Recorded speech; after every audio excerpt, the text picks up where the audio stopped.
নমস্কার বন্ধুরা, আজকে আমি বাজারে গেছিলাম 10 দিন পর।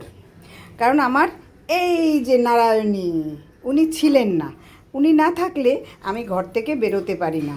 আমার মা 10 দিন মাছ খায়নি, তো আজকে গেছি বাজারে মাছ আনতে। তো দেখুন আমি কি কি মাছ নিয়ে এসেছি। দেখুন, পাবদা, ট্যাংরা, এই কি তেলাপিয়া, বাটাটা একটু দেখুন, দেখাও তো নারায়ণী, বাটা মাছটা কি সুন্দর। এই যে বাটা মাছটা একটু দেখাও, বাটা মাছটা দেখাও, কি দারুণ বাটা মাছ। ফলি মাছ, লোটে মাছ, বেলে মাছ, পাবদা মাছ, না বেলে মাছ, আপনার পমপ্লেট, চিংড়ি। আজকে চিংড়ি একটু সস্তায় পেয়েছি, আমরা তরকারিতে খাই তো চিংড়ি। চিংড়ি একটু মানে সস্তায় পেয়েছি, সস্তায় মানে 180 টাকা করে পেয়েছি। আর চিংড়িগুলো দেখুন ভালো, নানানি দেখাও, চিংড়িগুলো খুব সুন্দর, ভালো না? চিংড়িগুলো খুব সুন্দর। আর তারপর রুই, আরও এখানে আছে কত রুই।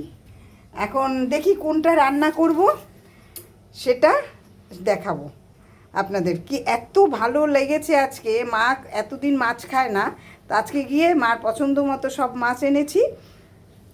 আর এই শুধু নারায়ণী আছে বলে। তো বন্ধুরা, আপনারা যদি ভালো লাগে আমার এই ভিডিও, আমার ব্লগিং, তাহলে প্লিজ আমার পাশে থাকবেন। আর আমার মানে চ্যানেলটা আপনারা সাবস্ক্রাইব করবেন, মানে ফেসবুকে আপনারা ফলো করবেন প্লিজ, নাহলে আমি উৎসাহ পাই না। আর আমার নারায়ণী সব সময় এই যে একটু মিচকি মিচকি হাসবে, বাবু এসছে, নাতনি হয়েছে, নাতনির পর এসছে, তারপর রান্না মানে রান্না সব